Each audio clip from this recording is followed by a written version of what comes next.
السلام علیکم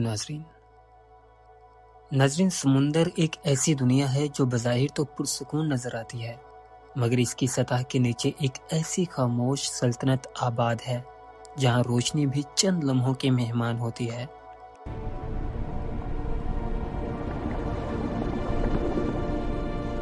جب سورج کی کرنیں پانی کو چیرتی ہوئی نیچے اترتی ہیں تو کچھ فاصلے کے بعد اندھیرا انہیں نگل لیتا ہے، اور پھر شروع ہوتی ہے وہ دنیا جہاں صرف دباؤ ہے، سردی ہے اور ایک ایسی خاموشی جو کانوں میں چیخنے لگتی ہے۔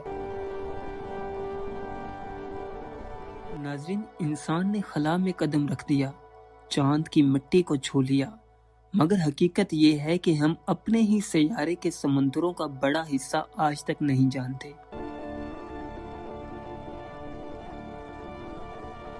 دوستو، انہی گہرائیوں میں 1912 کی ایک سرد رات کی کہانی بھی دفن ہے، جب ناقابل غرق کہلانے والا عظیم جہاز RMS ٹائٹینک برفانی تودے سے ٹکرا کر ہمیشہ کے لیے سمندر کی آغوش میں چلا گیا۔ اس رات چیخیں تھیں، خوف تھا، ٹھنڈا پانی تھا اور آسمان پر بے حس ستارے تھے۔ پھر سب کچھ خاموش ہو گیا۔ دہائیوں بعد جب اس کا ملبہ دریافت ہوا تو وہ 2 حصوں میں بٹا ہوا تھا، جیسے وقت نے خود اسے توڑ دیا ہو۔ آہستہ آہستہ زنگ اسے کھا رہا تھا، بیکٹیریا لوہے کو چاٹ رہے تھے اور سمندر اسے اپنے اندر تحلیل کر رہا تھا۔ مگر سوال اب بھی زندہ ہے، کیا وہاں صرف ٹوٹا ہوا لوہا ہے یا ماضی کی وہ سسکیاں بھی جو پانی میں گھل چکی ہیں؟ کچھ غوطہ خوروں نے عجیب آوازوں کا ذکر کیا، کچھ نے سایوں کا، حالانکہ سائنس انہیں قدرتی عوامل قرار دیتی ہے، مگر انسان کا دل کہانیوں کو جلدی نہیں چھوڑتا۔ ناظرین، سمندر صرف ایک قبرستان نہیں، یہ ایک افسانہ بھی ہے۔ ہزاروں سال پہلے ایک داستان سنائی گئی تھی، ایک ایسے شہر کی داستان جو علم و طاقت میں بے مثال تھا، مگر ایک ہی دن میں پانی میں ڈوب گیا۔ اس شہر کا نام اٹلانٹس تھا۔ کچھ اسے محض فلسفیانہ تمثیل سمجھتے ہیں اور کچھ یقین رکھتے ہیں کہ کہیں نہ کہیں گہرے پانیوں کے نیچے واقعی کسی عظیم تہذیب کے آثار موجود ہیں۔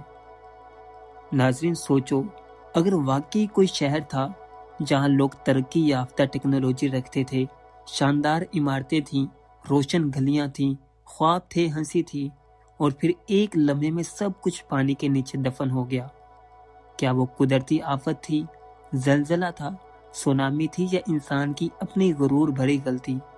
سمندر جواب نہیں دیتا، وہ صرف اپنے رازوں کو گہرا کر دیتا ہے۔ پھر آتا ہے وہ علاقہ جس کا نام سنتے ہی دل میں ایک انجانا سا خوف پیدا ہوتا ہے، جس کا نام ہے برمودا ٹرائی اینگل۔ ناظرین، شمالی بحر اوقیانوس کا یہ حصہ صدیوں سے پراسرار گمشدگیوں کی کہانیوں کا مرکز رہا ہے۔ جہاز روانہ ہوئے مگر منزل تک نہ پہنچے، طیارے اڑے مگر ریڈار سے غائب ہو گئے، پیغامات ادھورے رہ گئے۔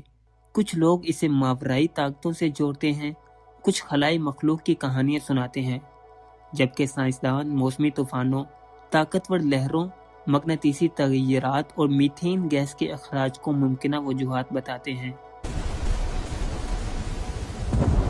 مگر جب کوئی جہاز خاموشی سے سمندر میں گم ہو جائے اور پیچھے صرف سوالات رہ جائیں تو سائنسی وضاحتیں بھی کبھی کبھی دل کو مطمئن نہیں کر پاتی۔ سمندر وہاں بھی ویسا ہی ہے، نیلا، وسیع اور خاموش، مگر اس خاموشی میں ایک انجانا سا وزن محسوس ہوتا ہے۔ ناظرین، 2011 میں ایک اور حیرت سامنے آئی جب غوطہ خوروں نے بالٹک سمندر کی تہہ میں ایک غیر معمولی ساخت دیکھی، جسے بعد میں بالٹک سی انوملی کا نام دے دیا گیا۔ گول سی ساخت، ہموار کنارے اور ایسی شکل کے دیکھنے والے کو کسی سائنسی فلم کا منظر یاد آ جائے۔ کچھ لوگوں نے اسے خلائی جہاز کا ملبہ کہا، کچھ نے قدرتی چٹان، مگر جب ابتدائی رپورٹس میں یہ بات سامنے آئی کہ قریب جا کر کچھ آلات نے کام کرنا بند کر دیا تھا تو تجسس اور بڑھ گیا۔ بعد ازاں کئی ماہرین نے اسے قدرتی ارضیاتی تشکیل قرار دیا، مگر سوال یہ ہے کہ ہم ہر اس چیز کو جسے فوراً نہ سمجھ سکیں، کیا صرف قدرتی کہہ کر بھلا سکتے ہیں؟ یا ہمیں تسلیم کرنا چاہیے کہ ہم ابھی بہت کچھ نہیں جانتے؟ اور پھر سمندر کی سب سے گہری خندقیں جہاں دباؤ اتنا زیادہ ہے کہ انسان کا جسم ایک لمحے میں کچلا جا سکتا ہے، جہاں سورج کی روشنی کبھی نہیں پہنچتی، وہاں زندگی کی ایسی شکلیں موجود ہیں جو کسی اور سیارے کی مخلوق معلوم ہوتی ہیں۔ شفاف جسم، خود روشنی پیدا کرنے والی آنکھیں، لمبے تیز دانت، سست حرکت مگر حیران کن برداشت۔ ہم نے سمندر کا اندازاً 5% حصہ ہی تفصیل سے دریافت کیا ہے، باقی 95% اب بھی ایک انجان دنیا ہے۔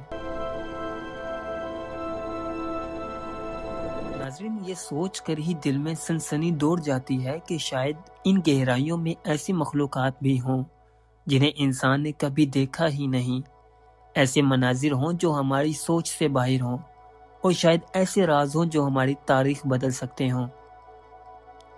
ناظرین، سمندر ہمیں یاد دلاتا ہے کہ ہم کتنے محدود ہیں۔